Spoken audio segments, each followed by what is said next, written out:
was the impetus for this video was a video Bourbon Bougie did today. Today is April 29, 2025. I'm not even sure what the name of the video is, but I did share it on my community post. It started out with the story about a man who got married young and wants to leave his wife now that he's in his 40s and thinks he's going to pull some 20-year-olds. But the second story was about this girl who basically moved out of her parents' house into her grandmother's house. And I had already shared the video on my page talking about the dude and his post-nut clarity after he done thrown everything away and realized I shouldn't have. But when I got to the second story, I left a comment on her video and I left a comment on my post of it saying, thank God for grandmamas who stand in the gap of their raggedy kids parenting. There was a peach emoji after raggedy. Y'all know what the peach emoji mean. Raggedy kids parenting. Rest in peace, Gran. And I'm Gen X, so I know a lot of us that are Gen X, millennials, our, grandparents are dying off, And my grandmother did not get a lot right in her parenting her own kids. She definitely didn't get a lot right parenting my mother and kind of her cohort that are all by the same dad. She didn't raise them past the age of 4. And then later on, when they got older, they moved back in with her. So let's say most of their childhoods, they were being raised by their dad, who was a provider, financially. So grandmothers, Lord have mercy. Y'all, I miss my grandmother every day. Y'all know my mom is not talking to me.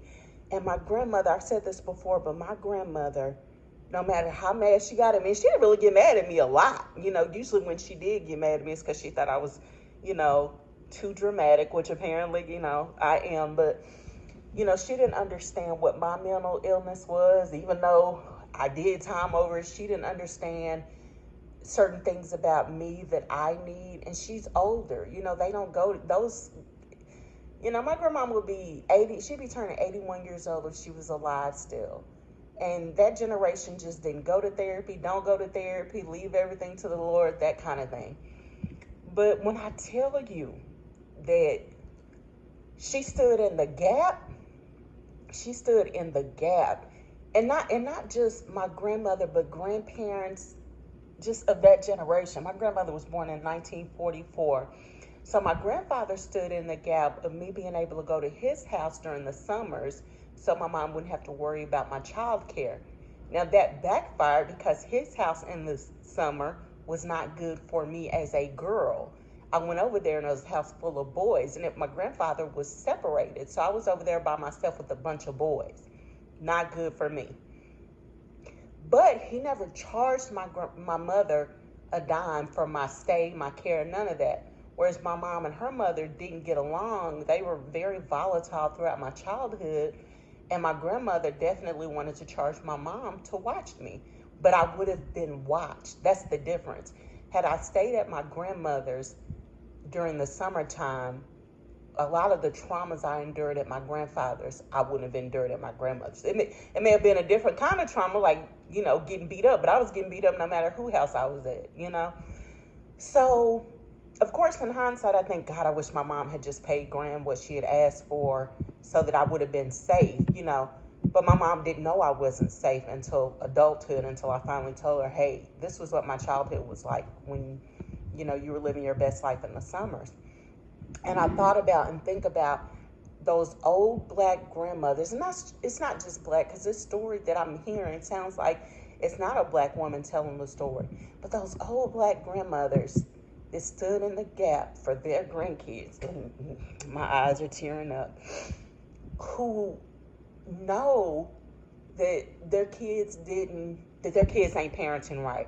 Like I've told you guys before that my freshman year of high school, my mother was in a relationship with this white guy, and they felt like my presence was ruining the relationship. So my mother sent me to go live with my grandmother to see if without me the relationship would get better. Needless to say, it didn't. It didn't work out. And it wasn't just because of me, but my grandmother, during that time, I didn't know it then, but during that time, I went through a depressive state. I cried all the time. I felt like my mother didn't love me. She was paying my grandmother then, for me to be out there. But my grandmother told me all the time to pray about it. And yeah, my grandmama was not church going. If she was at a church, it was because it was a funeral. She was about making her money. And she was married to a preacher, but that wasn't his only job. He was like more of an assistant preacher. So she told me all the time to pray for my mama. And, during that year that I lived with her is when I got stretch marks, because my grandmother loved to eat and she loved to feed people. And after all her kids would go to sleep, so her kids and me were all in the same age group. So her kids would go to sleep and she would sit up with me at night and talk about stuff kids really shouldn't be talking about with their grandparents. My grandmother had a troubled marriage and she liked to talk about her issues with her husband to we kids, me, the older two girls, like we were grown, just stuff we shouldn't have been metabolizing as children. But she would also listen to me talk about my mom and how I didn't understand why she didn't seem to love me. And Grandma would try to explain to me that she was just looking for love, and that's what some women do. And, Grand even did that. She explained that she even did that. And, I didn't know at the time. I didn't know this until I came back home. So until the age of 34, I didn't know that my grandmother had abandoned her kids. I just knew she wasn't there. I didn't know that she had literally taken her 3 kids by my grandfather, put them in his car during his work shift, and drove off. And he didn't find out until he got off work. I didn't know any of that my whole life. So many times through the years I was gone. I went to school out of state, and I didn't move back in state until about the age of 34. And I would hear my grandmother lament how her kids were turning out, why they weren't raising their kids, why she always had to take care of their kids. Why don't these kids raise these babies they have? All the things. And I never knew during all that time she did the same thing. Now my mom and my mom's siblings knew it, the older siblings, but I didn't know that. And the only reason I knew that, I think, is because of what happened with me. I think that would have just been a family secret I had never known about. But, I think my aunts were trying to put together why my mom was the way she was, why she seemed to lack the parenting gene in some sense. She had it in other senses, but she lacked it in some senses. And then when I found out about how, their childhood was and why it was the way it was, it's like, oh, it makes sense. She didn't receive a lot of mothering, so she doesn't really know how to mother, because all she saw was a provider man. So she knew how to provide, and I had the things I needed physically, but the emotional care wasn't there. And I believe my grandfather outsourced that to the women he was romantically involved with through the years. So there's a lot of gaps that were standing there. And even my mother and her siblings, their grandparents stood in the gap. During the summertime, they would go, out to East Texas and stay with my great-grandfather. And now you want to talk about watch. Now that's some watching. Those kids all the cousins are there in the summertime, and my great-grandfather and his wife were, they were both virgins when they got married. They had 13 kids, just the epitome of what you think of old Southern traditional values, Well, during me growing up, there were so many different things that happened that I couldn't understand why. I kept feeling like, why doesn't she love me? And a lot of the things I blocked out. I told you guys I have lunch with my father all the time. When I say my father, I don't mean my biological father. I mean the man that my mom dated the first 10 years of my life. And of course, he was an adult. They dated before I turned a year old, all the way until I was 10. So he saw my childhood from a different perspective. He tells me these stories, and I can vaguely remember, oh yeah, that did happen, and blah, blah, blah, and all this kind of stuff. And my mom started dating him, when she was 18, so she was a kid. He was older than her, and he could see, she wasn't really prepared to be a mother, so he would try to help her out with parenting, and tell her don't whoop her and don't beat her and don't do this and don't do that. And, one of my aunts that's closer to my age was telling me a story about how my mother, she was like, don't you remember that time your mom dropped you off at our house and she left you on the front door and drove off, and then we pulled up at some point later on during the night and you were sitting there crying? She was like, you were like 4 years old, or I was definitely under the age of 10. I wasn't in double digits. And basically your mom was like, I can't do it anymore, you take her. And I didn't remember any of that, but I remember two different aunts. These two aunts are sisters. I heard that story more than once. There's just certain stories I'd heard in the family about stuff that happened to me as a kid that I just kind of blocked. You know, when I was a freshman and I went to go live with my grandmother, I would be at school crying all the time, and people would be asking, what's wrong with her. And my aunt, who I also went to school with, she was just a year older than me. They would try to explain to them that she's staying with us because of her mom, and she misses her mom. And it's like everybody thought it was okay to talk about my mom around me, like whatever they felt like her parenting flaws were, that it was okay to talk about this stuff around me. And I was a kid. I didn't know how to advocate for myself, or I didn't know how to say, hey, that's my mom, and stop talking about her. I finally, as an adult, learned how to do that when the same thing would happen. It's like if I tell you about my stories or my issues with my mom, I feel like I'm telling you that because I'm her daughter and I have a right to. And I can understand people listening, but it's like, don't just be talking greasy about my mama just because, I told you guys about that family reunion a few years ago when, one of her little sisters had been invited, who's not a part of this family, called my mama a crappy mom. And she didn't use the word crappy. She used SHITTY. And I was offended. And, I was like, well, basically she didn't have a mom growing up. She learned how to be a crappy mom from your mom, not being there for her. So as the generation of grandmothers die out, that generation that was born in the 40s or before that we had, they just stood in the gap for what their kids lacked in parenting. And granted, their kids were baby boomers. They didn't have the same privileges that we even had growing up. But those grandparents stood in the gap. And I'm not saying they got it all right. My grandmother definitely, there were definitely times where I would call my grandmother and be, telling her some story about how my mother abandoned me or something. And she would be like, girl, you should know by now to keep $20 on you for a cab. Your mama crazy. Your mama gonna do something crazy. I can't come get you. I'm trying to make money. And that was just my grandmama. You had to get it out the mud and figure it out, And by the grace of God, he was always with me. And so, when just certain things happened that were undesirable, and I couldn't necessarily depend on my grandmother to stop everything she was doing to come rescue me, But when I tell you, she just stood in the gap. And I miss her so much. I remember when she was old and had become bedridden, I would go over to her house to see her, and I would hug and kiss her, and she just always spoke so much. She just always spoke so much life into me. It's like before I got in trouble, she used to brag about me to everybody.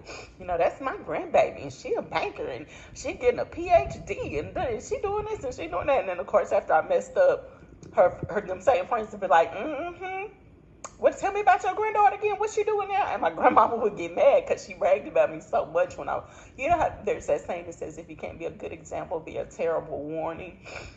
And that's what I had become, was a terrible warning.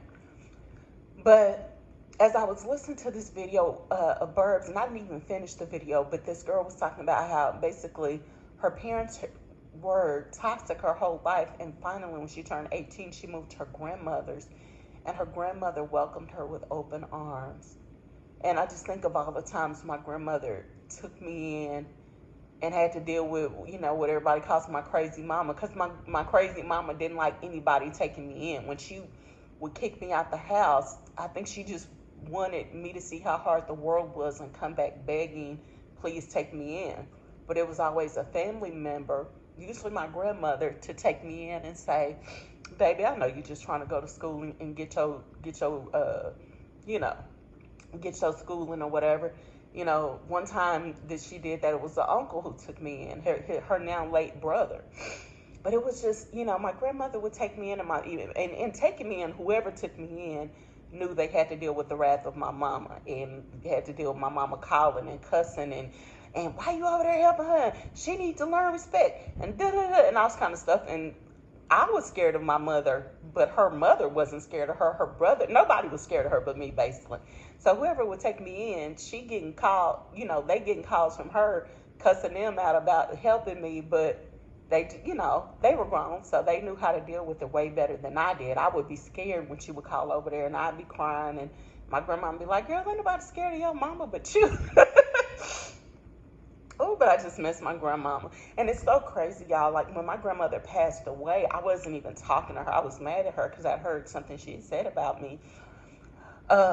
She was on speakerphone and didn't know it. And the way she was talking about me, I was like, girl, she talking about me like that? And I should have known. My grandmama talked about everybody. Why would I think she wouldn't talk about me? It's like if she talked about her own children the way she did to me, of course she gonna talk about me, So when I got the notification that she was back in the hospital, normally when I would hear that, I would run up to the hospital and paint her nails or whatever, visit with her. But that time I didn't, and that happened to be the last time, and of course I didn't know it was the last time, but I was just still so mad about the stuff I heard her say, say about me.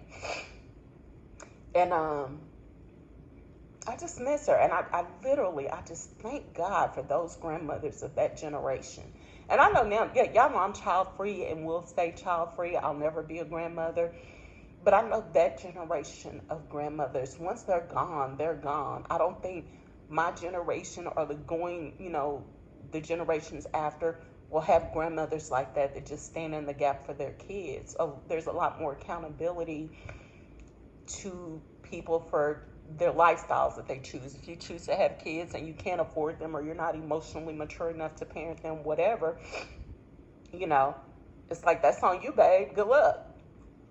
Now, don't get me wrong. I know there are still grandmothers who stand in the gap, but it's just something different about them old school grandmamas, So, this is just like my homage to grandmothers that stood in the gap when their kids were getting it wrong.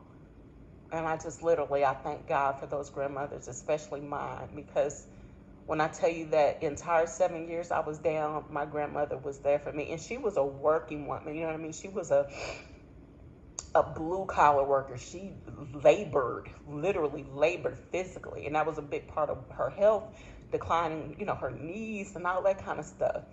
But when she could, she would send me $20, $40, take my phone calls, all that kind of thing. And I just thank Jesus. I just thank Jesus because he didn't have to give me that at all. She was basically the constant in my life during that time. Like, there were times during that time that my mother would get mad at me and not talk to me for a few years. And that's just the way my mom is. Like, literally, my mom can go to her grave never speaking to me again, and she would be just fine with that, because that's just the way she is. And I hate to say that's the way she is, like it's her fault, but she went through so much as a kid and as a young adult or an old kid that in a lot of ways I don't blame her for the things that happen to her. Now, I do hold her accountable for how she deals with them. I don't blame anyone for the trauma they go through, but I definitely hold anyone accountable for how they deal with the trauma. And if you know you're crazy, and I know a lot of people don't think that they're crazy, but I've talked to you guys before about what certain traumas are. If you grow up with certain things happening to you, that's a traumatic childhood. You need to be in therapy, If you take the ACE test and your score is above a certain amount, you need to be in therapy. So you meet these boomers who don't think anything's wrong with them, but you hear about their childhood and you're like, no, something's wrong. You need to go to therapy. And they're like, I'm fine. I don't need no therapy. I'm fine. And it's like, girl, you are not fine, but okay.